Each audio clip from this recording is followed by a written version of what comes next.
It's time for September Read-a-thon.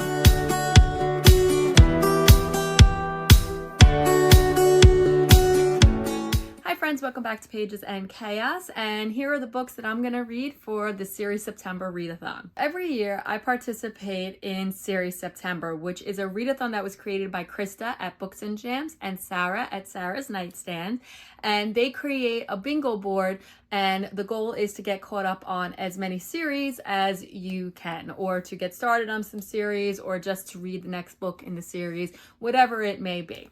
And they always create this bingo board, which I have here, but if you want to go and participate, you can get their bingo board from either one of their announcement videos, which I will link below.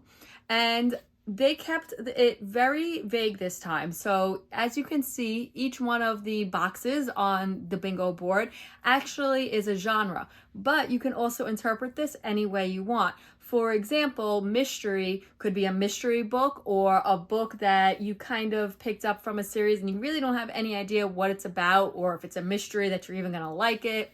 Something like that. Or for the middle grade prompt, it could be a middle grade book or a series that you're in the middle of.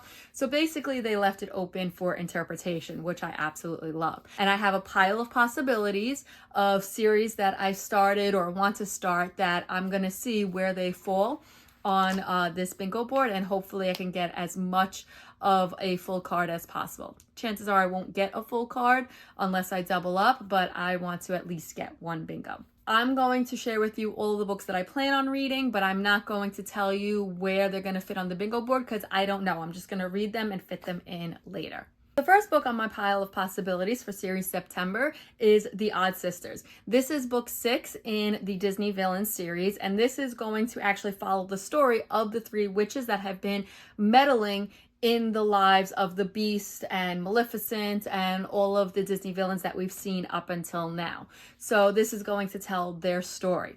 This series does have to be read in order because they are all connected to each other, and each story follows the last one. The next book that I'm hoping to pick up in Series September is the 3rd book in the Luck God series, and that is The Daughter of Diamonds, which is going to follow a character from the Diamondite demigod family. And each one of these books follows a main character from one of the 4 card suits, and each one of those card suits, so the hearts, the diamonds, the spades, and the clubs, each one of those all have a specific power. And it's following all these different families of the cards and their powers, and now we have a war that is going to break out between the 4 demigod families. So again, think of this as a demigod mafia storyline, and I love it. The next book that I have on my pile of possibilities for Series September is going to be the 4th book in the Buddy Read series that I've been reading for the Comfy Cozy Book Club, and this one is A Call for Kelp, and we're still following Everly and her mischief of trying to solve all of these murders that are happening in her hometown. So in the 4th book, this is going to follow Everly trying to solve the mystery of a famous actress that comes to her town, and what the story is behind that. Another book on my pile of possibilities is the 2nd book in the Amari and the Night Brothers series, and that is Amari and the Great Game. So this is going to pick up right where Amari and the Night Brothers left off. And I don't want to tell you too much about this because, again, it's going to give away the first book. But basically, Amari is now finished her first year at the magic school, and she becomes a junior agent, and now she's got to navigate her first summer as a junior agent and dealing with all of the aftermath of what happened in the first book and who's trying to take down the magic systems in here and things like that. So again, I'm not going to go too much into this book because that'll give a lot of spoilers for the first book, but I'm definitely going to pick this one up because Amari and the Night Brothers was 5 stars for me, so I'm excited for this one. The next book that I hope to pick up in September is Well Traveled. This is the 4th and final book in the companion series from the Well Met series, the Renaissance Fair series that I have been reading by Jen DeLuca, and I'm excited to read this one and finish up this series. So this is the 4th companion series, and this is going to follow Lulu and Dex. Lulu is the cousin from the 3rd book in Well Matched of one of the main characters there. and she's a high power attorney, and she's from a very successful family. She is now going to find the allure of the Renaissance fairs that her cousin Mitch has now introduced her to, because her cousin Mitch is part of the Renaissance fair in the town that he lives in. And of course, she's going to meet Dex, who is, I believe he's the Casanova of the Ren Fair, scene. And so this is going to follow their story. And I'm excited to finish up this series. Next up is the second book in the Inheritance Game series, and that is the Hawthorne Legacy.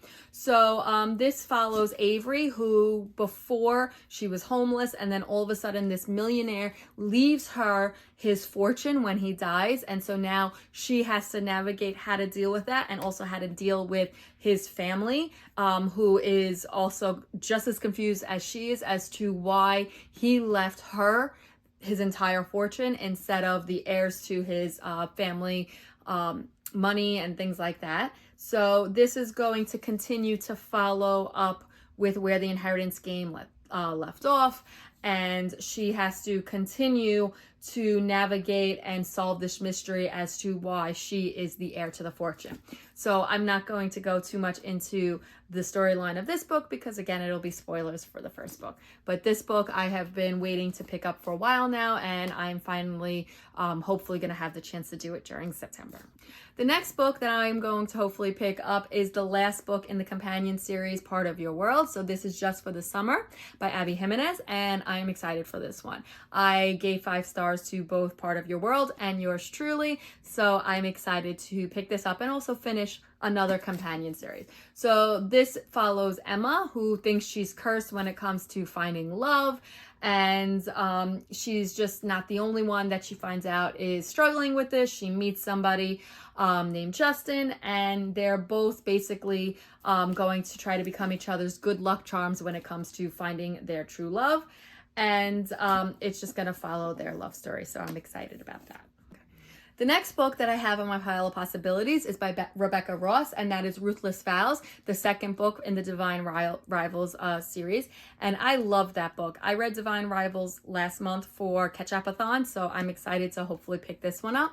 And this is going to pick up 2 weeks after Iris is going home from the events that happened during the war that she was stuck in. She also is going to have to find Roman, who disappears during the last book, and that's about all I'm really going to tell you on this. But she continues to write about the war, and now they're tracking the movements of the gods that are fighting this war, and she has to try to find Roman and navigate through that. Another book on my pile of possibilities is Powerless. This is actually going to be the first book in a series, so I'm going to be starting a series if I get to this book. And this book I have seen all over social media. Hannah at the Teachers TBR read this and loved this and has recommended this up and down. So this is a fantasy series that follows the elites and the ordinaries, and specifically Peyton, who is an ordinary and winds up having to pose as an elite. And she gets placed in this competition where she basically this trial where she basically has to prove herself, but she really doesn't have the powers to be able to participate. So I'm excited about this one. I have seen so many good things about this. It is a chunker, so I'm not sure how long it's going to take me to read this one, but I'm pretty sure this is going to be one of the first ones that I pick up. The last book that I have on my pile of possibilities for series September is actually a graphic novel, and it is the first in this series, and that is the Tea Dragon Society. I am so excited to read this. I mean, I look at the illustrations in here, they're just beautiful. So I'm excited to start this and hopefully pick up the rest of the series. So this is about Greta, and she goes on an adventure and meets a whole bunch of people along the way where she gets entwined in the world of tea dragons. So she actually discovers this lost art of tea dragons in the marketplace, and she learns about it, and she goes on this adventure, basically try to re-spark this love for this tea dragon art making craft and things like that. So this just looks like it's going to be a beautiful read, and I'm excited to pick this. Well, that's all I have for you today. If you have any other series recommendations, or if you've read any books in this series, let me know your thoughts down below, and let me know if you're going to be participating in Series September as well. I'll link both Krista and Sarah's announcement videos at the end, so you can go grab the bingo board and participate throughout the entire month of September. Say goodbye, Misty. She's been sitting here this whole time, so bye for now.